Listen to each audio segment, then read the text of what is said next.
Hey peeps, welcome to Trophy Hunter Reviews, the series where I review a game along with the trophies that come with it. Today we're looking at a very spooky game where you get sent to a prison located on one of Jupiter's moons. There we encounter wave after wave of, undead? Callisto comes from us from the mind of Glenn Schofield, who worked as a designer on the Dead Space games, and after his work on them, started up his own team, Striking Distance Studios. With the hardcore mode just coming out and some DLC soon in the future, I thought what better time to review the game than now. Straight away, just looking at gameplay, you can see they don't do a lot to set themselves apart, but I don't necessarily think it's a bad thing, as those games are great. So let's jump right in and talk about the story to start with. The opening of this game starts out with a simple mission to deliver some cargo, and I was very interested and on board with this idea. But unfortunately, the story falls off after a certain point, with you pretty much only getting updates and more story progress after going through hallways and hallways of enemies, with little talking at all.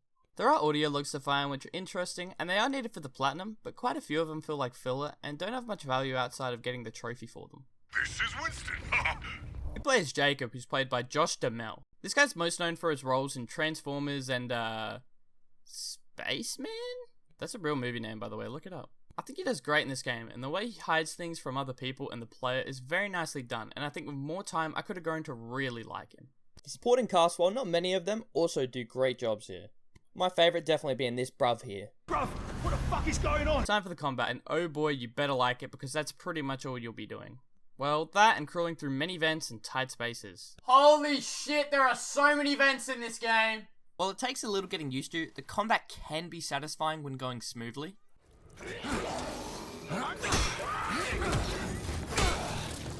However, most of the time, it is definitely not going smoothly, and especially when you're faced with multiple enemies at a time. Most of what you'll be doing comes down to dodging a few times, then meleeing or shooting your enemy with a few different guns. I will say that these guns take way too long to switch to sometimes. Also, like half of them are completely useless, and you'll just end up wasting the many credits you get throughout the game. The credits being the currency. Even if all that combat was perfect, it kinda just gets stepped on because you can break the game so easily by just chucking all the enemies off cliffs.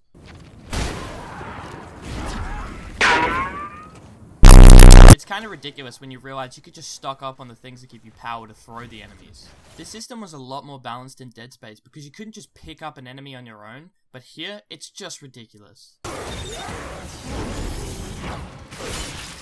But if you aren't paying attention while throwing all the enemies, that environment can be your downfall too. These very deaths are a sight to see, with the animations being downright jaw-dropping to watch at first. Watching all the ways Jacob can be dismembered or beheaded is just beautiful. That is, on a first time viewing. If there's ever a part you get stuck on like this horrible boss later on in the game, you'll probably end up doing what I did, which is just restarting checkpoint every time you die to save time. Also, to talk about those bosses, they are absolutely garbage and I'll say no more. At least the audio helps immensely with all this blood and gore happening. Every scream and head splatter does wonders to make them just feel that much more visceral.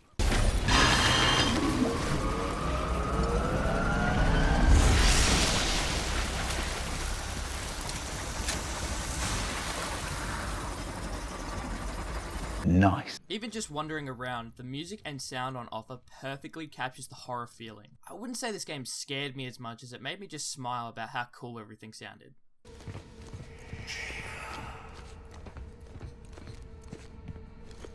Jacob. Although, there are definitely some parts that could use with a little less music.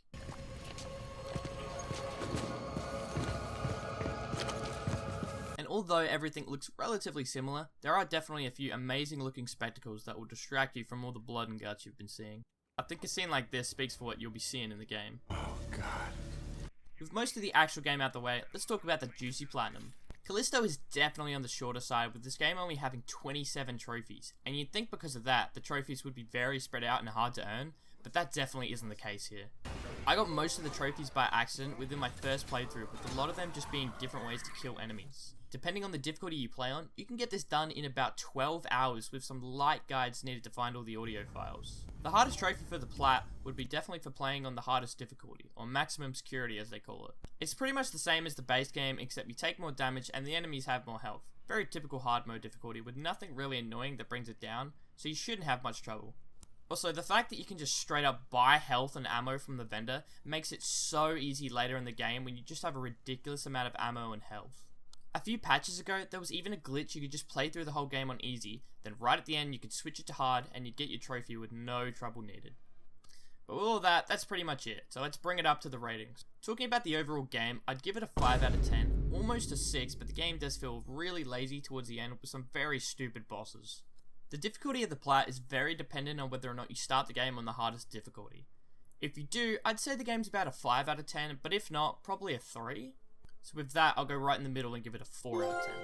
I'll say that you should platinum it because of its relative ease, but probably not for full price, as it's not very long and it won't take up too much of your time without any DLC.